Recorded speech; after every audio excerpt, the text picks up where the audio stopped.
បាទសួស្តីបងប្អូនចង់ច្រោះកាហ្វេ Fin ឆ្ងាញ់បងប្អូនត្រូវមានក្រិតក្រមច្បាស់លាស់ជាពិសេសគឺកុំដាក់កាហ្វេលើសកាឡា Fin បាទអញ្ចឹងនេះគឺជា Fin ចំណុះម្លិតបាទ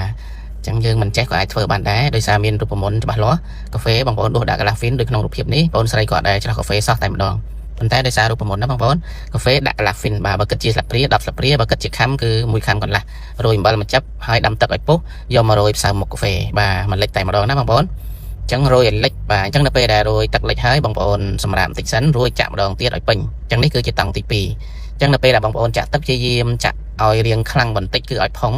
បាទការពារកាហ្វេមិនស្រក់អញ្ចឹងនេះជាតង់ចុងក្រោយបាទអញ្ចឹងក្មេងៗទាំងអស់នេះគាត់មិនមានបទពិសោធន៍អីទេប៉ុន្តែហេតុអីបានអាចធ្វើបានដោយសារមានរូបមន្តមានក្បួនឲ្យគាត់ធ្វើតាមអញ្ចឹងបងប្អូនដែលមិនយល់ដែលមិនចេះបាទគឺអាចរៀនបានបាទអាចបើកលក់បានបងប្អូនជាពិសេសគឺបងប្អូនដែលនៅតាមបណ្ដាខេត្តតែងតែសង្ស័យខ្លាចរៀនយូរបាទតាមពិតរៀនអត់យូរទេបងប្អូនព្រោះមានរូបមន្តបាទមានវិធីធ្វើមានក្រិតក្រមត្រឹមត្រូវអរគុណជម្រាបលាបាទជម្រាបសួរបងប្អូន fan page ទាំងអស់វីដេអូនេះខ្ញុំនឹងបង្ហាញពីរបៀបឆុងសូកូឡាទឹកដោះគោរូបមន្តថ្មីហើយក៏ជា product ថ្មីដែររសជាតិដិតល្អណាបងប្អូនអញ្ចឹងកញ្ចប់នេះ1គីឡូបងប្អូនត្រូវការឆាតចូល inbox ឬ Telegram វិធីបងប្អូនវល់1ស្លាបព្រាវល់ម្សៅគ្រីមបាទ